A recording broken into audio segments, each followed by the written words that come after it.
మన ఏ పనైనా ఎందుకు చేస్తాం? హ్మ్. డబ్బు సంపాదించడానికి. అవును. డబ్బెందుకు? ఆహారం, ఇల్లు, మన అవసరాల కోసం. నిజమే. మరి ఇవన్నీ ఎందుకు? సౌకర్యంగా బ్రతకడానికి. ఆ బ్రతకడానికేం కావాలి? శక్తి. శక్తి, ఎనర్జీ. అంటే అంతిమంగా మనం చేసే ప్రతి పని వెనుక ఉన్న చోదక శక్తి ఈ శక్తి. ఈరోజు మనం విజయానంద్ గురూజీగారు రాసిన దైవశక్తి అనే పుస్తకం ఆధారంగా మన జీవితాలను నడిపించే ఈ అదృశ్య శక్తిని అర్థం చేసుకునే ప్రయత్నం చేద్దాం. తప్పకుండా. మనం ఈ శక్తి అనే ఒక పెద్ద భావనతో మొదలుపెట్టి, అది మన చర్యల ద్వారా, అంటే కర్మ ద్వారా ఎలా రూపుదిద్దుకుంటుందో చూద్దాం. ఆ తర్వాత మన ఆలోచనలు, మన సంకల్పం దాన్ని ఎలా ప్రభావితం చేస్తాయో పరిశీలిద్దాం. అవును, అద్భుతంగా చెప్పారు. ఈ పుస్తకం యొక్క మూల సిద్ధాంతం అదేనండి. మన ఉనికి మొత్తం శక్తితోనే ముడిపడి ఉంది. అంటే మనం కేవలం భౌతిక శరీరాలం కాదు, శక్తి స్వరూపాలమన్నమాట. ఖచ్చితంగా. మనం ఆరోగ్యంగా, ఆనందంగా ఉండాలంటే ఎన్నో రకాల శక్తులు మనలో సమతుల్యంగా ఉండాలి. ఉదాహరణకి చూడడానికి కాంతి శక్తి, వినడానికి శబ్దశక్తి, మనం తిన్నది జీర్ణం కావడానికి రసాయన శక్తి, ఆలోచించడానికి మానసిక శక్తి. ఇలా ప్రతి పనికి ఒక ప్రత్యేకమైన శక్తి అవసరం. ఓహ్, ఇవన్నీ ఒక సరైన నిష్పత్తిలో ఒకదానితో ఒకటి సామరస్యంగా పనిచేస్తున్నంత కాలం మనం ఆరోగ్యంగా ఉంటాం. ఎక్కడ ఈ సమతుల్యత దెబ్బతింటుందో అక్కడే సమస్య మొదలవుతుంది. అవునండి, అక్కడే అనారోగ్యం మొదలవుతుంది. అంటే ఆరోగ్యమంటే కేవలం రోగం లేకపోవడం కాదు, అదొక సంపూర్ణ శక్తి సమతుల్యత. అంతే. ఆధునిక వైద్యం కూడా దీన్ని హోమియోస్టాసిస్ అంటుంది కదా, శరీరం తన అంతర్గత సమతుల్యతను కాపాడుకోవడం. ఈ పుస్తకం దానికి ఒక ఆధ్యాత్మిక కోణాన్ని జోడిస్తోంది. సరే, ఈ శక్తి మనలో సమతుల్యంగా ఉండాలంటే దాన్ని ప్రభావితం చేసే అంశాలేంటి? మన చర్యలు, అంటే కర్మ ప్రస్తావన ఇక్కడొస్తుందనుకుంటా. ఖచ్చితంగా. శక్తి అనేది ఒక ప్రవాహం లాంటిది. ఓకే. మన కర్మలు ఆ ప్రవాహానికి కట్టే ఆనకట్టలు లేదా తూములు లాంటివి. ఈ పుస్తకం కర్మ సిద్ధాంతాన్ని చాలా ఆచరణాత్మకంగా వివరిస్తోంది. మనం చేసే పనులను, అంటే కర్మలను, ప్రధానంగా 4 రకాలుగా విభజించింది. 4 రకాలుగా? అవును. మొదటిది నిమిత్త కర్మలు. ఇవి మనం జీవించడానికి తప్పనిసరిగా చెయ్యాల్సినవి. ఆహారం తినడం, శ్వాస తీసుకోవడం, నిద్రపోవడం, విసర్జించడం వంటివి. అవును, ఇవన్నీ. వీటిని మనం చేయకుండా ఉండటం అసాధ్యం. ఇవి మన మనుగడకు అవసరమైనవి. అంటే ఇవి మన బేసిక్ ఆపరేటింగ్ సిస్టమ్ లాంటివన్నమాట. వీటిని ప్రశ్నించలేం, ఆపలేం. సరే, మరి రెండో రకం, ఇవి మన బాధ్యతలకు సంబంధించినవా? అవునండి, సరిగ్గా చెప్పారు. రెండోది నైమిత్తిక కర్మలు. ఇవి సందర్భాన్ని బట్టి, కాలాన్ని బట్టి చేయాల్సినవి. అంటే ఉదాహరణకు గ్రహణం పట్టినప్పుడు చేసే జపాలు, ఏకాదశికి చేసే ఉపవాసం, పండుగలకు చేసే పూజలు, లేదా మన బాధ్యతలైన తల్లిదండ్రులను చూసుకోవడం, పిల్లలను పెంచడం వంటివి. ఓకే, ఇవి ప్రతిరోజూ చేసేవి కాకపోవచ్చు, కాని ఒక నిర్దిష్ట సమయంలో మన కర్తవ్యంగా చేయాల్సినవి. అవును, ఇవి మన సామాజిక, ఆధ్యాత్మిక జీవితంలో భాగం. అర్థమైంది. మొదటి 2 రకాలు అవసరం, బాధ్యత గురించి మాట్లాడే. బహుశా మూడో రకం మన స్వేచ్ఛ, మన ఇష్టాయిష్టాల గురించి మాట్లాడుతుందేమో. మన కోరికలు, ఆనందాలు. సరిగ్గా పట్టుకున్నారు. మూడోది కామ్య కర్మలు. కామ్యమంటే కోరిక. ఆహా.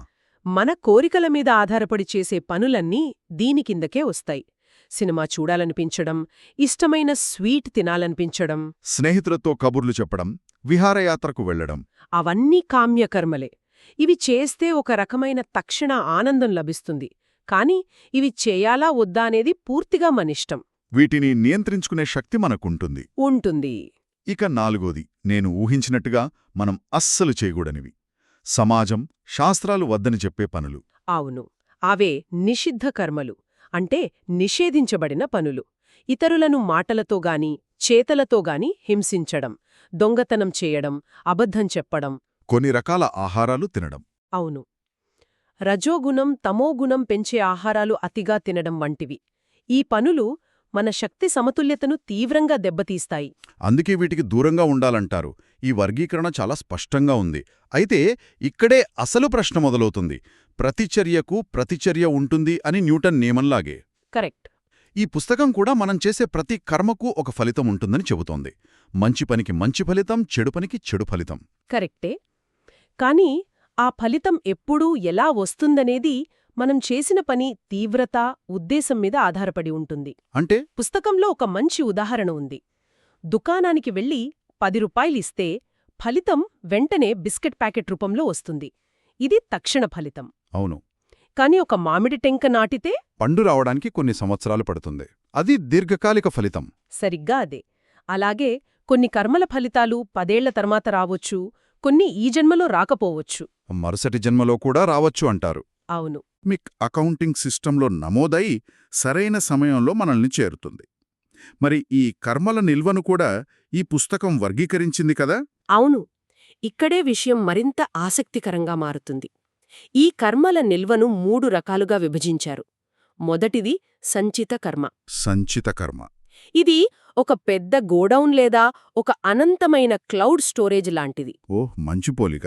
ఎన్నో జన్మల నుండి మనం చేసిన మంచి చెడు కర్మలన్నీ పోగయి ఉండే మహానిధి. దానిలో ఏముందో మనకు పూర్తిగా తెలియదు. ఓకే, సంచిత కర్మ అంటే మనం మొత్తం కర్మల ఖాతా. మరి రెండోది? రెండోది ప్రారబ్ధ కర్మ. ప్రారబ్ధమంటే ప్రారంభమైనది. ప్రారంభమైనది. ఆ సంచిత కర్మ అనే పెద్ద గోడౌన్ నుండి ఈ జన్మలో మనం అనుభవించడానికి కేటాయించబడిన భాగమనమాట. అంటే ఈ జన్మలో మన ఆయుష్షు, ఆరోగ్యం, ఐశ్వర్యం, మనకెదురయ్యే సుఖ దుఃఖాలు, బంధుత్వాలు ఇవన్నీ ఈ ప్రారబ్ధ కర్మ ద్వారా ముందే నిర్దేశించబడతాయి. అంటే దీన్ని మనం మార్చలేమా? దీన్ని మార్చలేం, అనుభవించి తీరాల్సిందే. మీ గోడౌన్ అనాలజీని వాడితే సంచిత అనేది మొత్తం ఇన్వెంటరీ అయితే, ప్రారబ్ధ అనేది ఈరోజు మన ఇంటికి డెలివరీ కోసం బయలుదేరిన ట్రక్ లాంటిది. అవును. అందులో మంచి వస్తువులుండొచ్చు, చెడ్డవి ఉండొచ్చు. కానీ ఆ డెలివరీని మనం తిరస్కరించలేము. అది మన ప్రస్తుత వాస్తవికత. ఇది వింటుంటే స్వేచ్ఛ అంటే ఫ్రీవిల్ అనేదానికి చోటెక్కడుంది అనే ప్రశ్నొస్తోంది. అద్భుతమైన ప్రశ్న. దానికి సమాధానమే 3వ రకం కర్మ. అదే ఆగామి కర్మ. ఆగామి? ఆగామి అంటే రాబోయేది. ఇది ఈ జన్మలో, ఈ క్షణంలో మనం మన స్వేచ్ఛతో కొత్తగా చేస్తున్న కర్మలు. ఓకే. ప్రారబ్ధం మనకు కొన్ని పరిస్థితులను సృష్టిస్తుంది. కాని ఆ పరిస్థితులకు మనం ఎలా స్పందిస్తామనేది మన చేతుల్లో ఉంది. అదే మన ఆగామి కర్మ. అంటే మన స్పందన. మన స్పందన. ఈ ఆగామి కర్మల ఫలితాలు మళ్లీ సంచిత కర్మ గోడౌన్కు చేరుతాయి. ఇలా ఇదొక చక్రంలా తిరుగుతూ ఉంటుంది. ఓకే, ఇప్పుడు స్పష్టత వచ్చింది.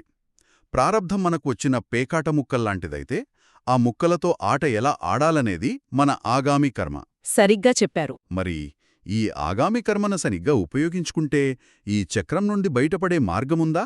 ఖచ్చితంగా ఉంది. ఆ మార్గమే కర్మయోగం లేదా నిష్కామ కర్మ. భగవద్గీతలో చెప్పినట్టుగా. అవును. మనం చేసే పని ఫలితం మీద ఆసక్తి, అహంకారం లేకుండా కేవలం మన కర్తవ్యాన్ని నిర్వర్తించడం. ఫలితం మంచిదైనా చెడ్డదైనా దాన్ని దైవప్రసాదంగా సమబుద్ధితో స్వీకరించడం. నేను చేస్తున్నాను అనే అహంకారాన్ని వదిలేయడం. అవును. నాకు ఫలానా ఫలితం రావాలి అనే ఆపేక్షను వదిలేసి చేసే పనులు బంధాన్ని కలిగించవు. అవే మనల్ని ఈ చక్రం నుండి క్రమంగా విముక్తి చేస్తాయి. అంటే మన ఆగామి కర్మను శుద్ధి చేసుకోవడం ద్వారా ఈ చక్రం యొక్క పట్టును సడలించవచ్చు. ఇది మన చర్యల గురించి. అయితే ఈ పుస్తకం మన చర్యలే కాదు, మన ఆలోచనలు కూడా మన వాస్తవాన్ని సృష్టించగలవని బలంగా చెబుతోంది. ఇది నాకు చాలా ఆసక్తికరంగా అనిపించింది. అవునండి. ప్రతి చర్యకు బీజం ఆలోచనే కదా. నిజమే. కాబట్టి శక్తివంతమైన ఆలోచన అంటే సంకల్పం ఒక సూక్ష్మమైన ఆగామి కర్మలాంటిది. దీనికి పుస్తకంలో ఒక అద్భుతమైన ఉదాహరణ ఉంది. చెప్పండి.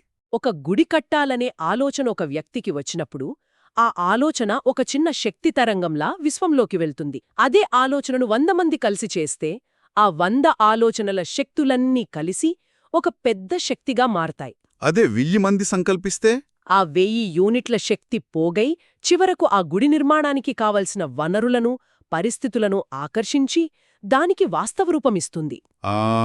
ఇది వింటుంటే లా ఆఫ్ అట్రాక్షన్ లాంటి ఆధునిక భావనలకు చాలా దగ్గరగా ఉంది. మన ఆలోచనలకు కూడా ఒక శక్తి, ఒక ఫ్రీక్వెన్సీ ఉంటుంది. ఖచ్చితంగా. పుస్తకంలో ఇంకో చారిత్రక ఉదాహరణ కూడా ఇచ్చారు. 100 సంవత్సరాల క్రితం ఒక వ్యక్తి పక్షిని చూసి దానిలా స్వేచ్ఛగా ఎగరాలి అని బలంగా సంకల్పించాడు. ఆ కోరిక, ఆ ఆలోచన, ఆ సంకల్పం తరతరాలుగా ఎంతోమంది శాస్త్రవేత్తలు, ఆవిష్కర్తలలో రూపాంతరం చెందుతూ బలపడుతూ వచ్చి చివరికి విమానంగా ఆవిష్కృతమైంది. అద్భుతం. అంటే ఈరోజు మనం చూస్తున్న ఎన్నో గొప్ప ఆవిష్కరణల వెనుక ఒకప్పుడు ఎవరికో వచ్చిన ఒక చిన్న బలమైన సంకల్పమే ఉంది. అదే సంకల్పశక్తి. అంటే మనం ఆలోచించే విధానం చాలా ముఖ్యం. మన ఆలోచనలే మన భవిష్యత్తుకు పునాదిరాళ్లు వేస్తాయి. అయితే ఇక్కడొక సందేహం. అడగండి. చాలామంది నాకు అప్పులు వద్దు, నాకు అనారోగ్యం వద్దు అని ఆలోచిస్తుంటారు. వారి ఉద్దేశ్యం మంచిదే అయినా ఫలితం ఎందుకు తేడాగా వస్తోంది? చాలా ముఖ్యమైన పాయింట్ ఇది. ఈ పుస్తకం ప్రకారం విశ్వానికి వద్దు, కాదు వంటి నెగటివ్ పదాలు అర్థం కావు. ఓకే. దానికి కేవలం మనం ఏ పదం మీద మన శక్తిని కేంద్రీకరిస్తున్నామో అదే తెలుసు. నాకు అనారోగ్యం వద్దు అన్నప్పుడు మన పూర్తి ఏకాగ్రత అనారోగ్యం అనే పదం మీదే ఉంటుంది. మనం దానికే శక్తినిస్తున్నాం. అవునవు. విశ్వం దాన్నే మనకు మరింతగా ఇస్తుంది. అందుకే నాకు సంపూర్ణ ఆరోగ్యం కావాలి అని ఆలోచించడం సరైన పద్ధతి. మనకు ఏం కావాలో దాని గురించి స్పష్టంగా, పాజిటివ్గా ఆలోచించాలి. ఈ సూత్రం నాకు అథ్లెట్లు చేసే విజువలైజేషన్ టెక్నిక్ను గుర్తు చేస్తోంది. వాళ్ళు ఓడిపోకూడదు అని ఆలోచించరు. కరెక్ట్. గెలుపు గీతను దాటుతున్నట్టు ఊహించుకుంటారు. అదే సూత్రం మన జీవితానికి కూడా వర్తిస్తుంది. సరే, ఇప్పటివరకు మనం శక్తి, కర్మ, సంకల్పం గురించి మాట్లాడుకున్నాం. వీటన్నింటినీ ఆచరణలో పెట్టి సంపూర్ణ ఆరోగ్యంగా జీవించడానికి పుస్తకమేమైనా నిర్దిష్టమైన మార్గాలు సూచించిందా? సూచించిందండి. సంపూర్ణ ఆరోగ్యంగా ఉన్న వ్యక్తికి 8 లక్షణాలుంటాయని చెప్పింది. వాటిలో కొన్ని ముఖ్యమైనవి. ఏంటవి? రోజూ ఎలాంటి మందులు, ప్రయత్నం లేకుండా సుఖంగా విరోచనం కావడం, ఉదయం నుండి సాయంత్రం వరకు చేసే ప్రతి పనిలోనూ ఉత్సాహంగా, శక్తివంతంగా ఉండటం, సరైన సమయానికి సహజంగా ఆకలి, దాహం తెలియడం, రాత్రి పడుకోగానే గాఢ నిద్ర పట్టడం. ఇవన్నీ శారీరక లక్షణాలు. కాని అందులో ఒక లక్షణం నన్ను చాలా ఆకట్టుకుంది. అది మానసిక, దాదాపు తాత్విక స్థాయిలో ఉంది. అదే శరీరం ఉంది అనే భావన లేకుండా ఉండటం. అవును. ఒక్క నిమిషం, ఇది వినడానికి కొంచెం వింతగా ఉంది. దీని అర్థమేమిటి? అదే సంపూర్ణ ఆరోగ్యానికి అసలైన గీటురాయి. ఒకసారి ఆలోచించండి. మనకు పన్నుందని ఎప్పుడు తెలుస్తుంది? దానికి నొప్పొచ్చినప్పుడు. తల ఉందని ఎప్పుడు గుర్తొస్తుంది? తలనొప్పి వచ్చినప్పుడు. మోకాలు ఉందని ఎప్పుడు స్పృహలోకొస్తుంది? అది నొప్పి పెట్టినప్పుడు. అంటే శరీరంలో ఏ భాగంలోనూ ఏ చిన్న నొప్పి కానీ, అసౌకర్యం గానీ లేకపోతే మనకు ఆ అవయవం ఉన్నట్టే తెలియదు. శరీరం గురించి ఆలోచనే రాదు. అది తన పనులన్నీ నిశ్శబ్దంగా, సమర్థవంతంగా చేసుకుపోతుంది. ఆ స్థితిలోనే మన చైతన్యం శరీరం నుండి బయటపడి ఉన్నతమైన విషయాల మీద నిగ్నం కాగలదు. అదే సంపూర్ణ ఆరోగ్యం. అద్భుతం. ఆధునిక వెల్నెస్ ప్రపంచం మనల్ని శరీరం గురించి అతిగా ఆలోచించేలా చేస్తుంది. ప్రతి అడుగును, ప్రతి క్యాలరీని, ప్రతి హృదయ స్పందనను ట్రాక్ చేయమంటుంది. నిజమే. కానీ ఈ పుస్తకం దానికి పూర్తి వ్యతిరేకమైన నిర్వచనమిస్తోంది. నిజమైన ఆరోగ్యమంటే శరీరం ఎంత పర్ఫెక్ట్గా పనిచేస్తుందంటే మనం దాన్ని మర్చిపోవాలి. సరిగ్గా అదే. అది మన చేతనకు ఒక నిశ్శబ్ద వాహనంగా మారాలి. అవును. మరి ఆ స్థితిని చేరుకోవడానికి ఒక ఆచరణాత్మక దినచర్యను కూడా సూచించారు. ప్రతిరోజూ మనకోసం కనీసం 2 గంటలు కేటాయించుకోవాలని చెప్తుంది. 2 గంటలు. ఇది స్వార్థం కాదు, ఆత్మ సంరక్షణ. అవునండి. ఇందులో ఉదయం 1 గంట, సాయంత్రం 1 గంట. ఓకే. ఉదయం గంటలో ఏం చెయ్యాలి? ఉదయం సూర్యోదయానికి ముందే లేచి, స్నానం చేసి మన అంతర్గత శక్తిని పెంచుకోవడానికి ఆ గంటని కేటాయించాలి. ఉదాహరణకు ఒక 15 నిమిషాలు ఏదైనా మంత్రజపం లేగా ధ్యానం. ఆ తర్వాత ఒక 15 నిమిషాలు అగ్నిహోత్రం వంటివి చెయ్యగలిగితే, ఆ తర్వాత ఒక 15 నిమిషాలు ప్రాణాయామం, మిగిలిన సమయంలో తేలికపాటి యోగాసనాలు. ఈ పనులన్నీ ఆ రోజుకు కావలసిన సానుకూల శక్తిని మనలో నింపుతాయి. ఇది మనల్ని మనం రీఛార్జ్ చేసుకోవడానికి. మరి సాయంత్రం కేటాయించాల్సిన 2వ గంట దేనికోసం? ఇక్కడే అసలైన మార్పు వస్తుంది. ఆ 2వ గంట మనకోసం కాదు, ఇతరులకు సేవ చేయడానికి కేటాయించాలి. సేవ. అవును. ఇక్కడ పుస్తకం ఒక ముఖ్యమైన సూత్రాన్ని చెబుతుంది. మనం శక్తిని కేవలం ఖర్చు చేసేవారుగా, వినియోగించుకునేవారుగా, అంటే ఎనర్జీ కన్జ్యూమర్స్గా కాకుండా శక్తిని పంచేవారుగా, ఎనర్జీ డిస్ట్రిబ్యూటర్స్గా మారాలి. ఆ ప్రవహిస్తుంది. ఇవ్వడం ద్వారానే మనం పొందుతామన్నమాట. ఖచ్చితంగా. ఈరోజు మనం దైవశక్తి పుస్తకం నుండి శక్తి, కర్మ, సంకల్పం వంటి ఎన్నో లోతైన విషయాలు తెలుసుకున్నాం. ఆరోగ్యమంటే కేవలం రోగాలు లేకపోవడం కాదు, అదొక సంపూర్ణ శక్తి సమతుల్యత అని అర్థమైంది. అవును.